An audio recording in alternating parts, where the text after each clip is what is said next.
Lead oxide battery, something like this or like this, gives a voltage of 13 point something when it's fully charged and 11 point something when it is fully discharged. And the charging voltage of this kind of battery is 14.22. And in between that we get a voltage of around 12 point some volts. In this case it is 12.81. And now to charge a phone we will be needing a constant output voltage of around 5 volts, and the current that will be drawn will be dependent on the phone which you are using. But the battery that we use in our automobiles are a 12 volt unit. So this gives a potential difference of 12 volt. So what we need in this case is a voltage regulator, something like this. This is a L78 series regulator. This is L7805, which will give a constant output voltage of 5 volts, which perfectly matches our requirement. So this is the prototype which I made on a breadboard using the same IC. So let us now juice it up. So it is now ready and I connected a micro USB there. So let us now insert it in a phone and see what it does.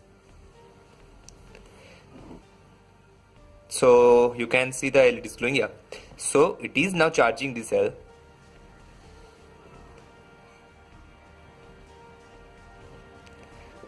So now let us talk about the practicality of this project.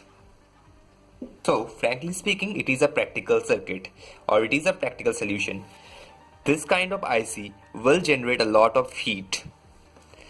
Let's talk mathematics.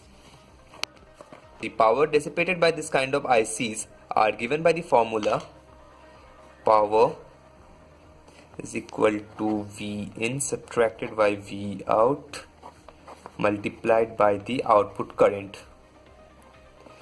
So here the input voltage is 12.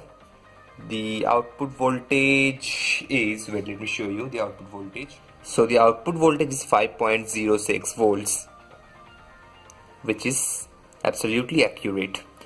Okay, so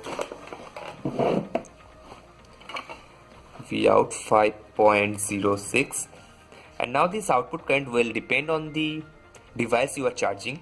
For this kind of basic phone it will be around 4 amps. The amount of current drawn by this kind of smartphone is around 700 to 800 milliamperes multiplied by 0. Let us assume it to be 75. Then we can see that the heat generated will be 12 minus 5.06 multiplied by 0.75 will be 5.20 watt. So this kind of heat is enough to heat up this ICs a lot. So what we need in that case is this kind of heat sinks. Once we add these heat sinks to this ICs, we are ready to go. So let us now make the practical version of this project and let's use it.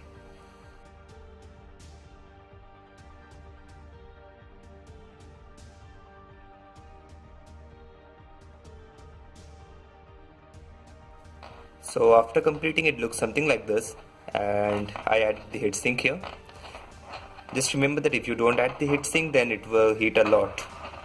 Nothing to worry. So let us now cover the whole setup using a black tape.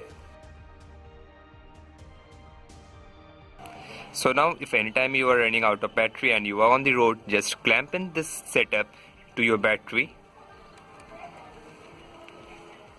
and plug in your phone, and you are good to go.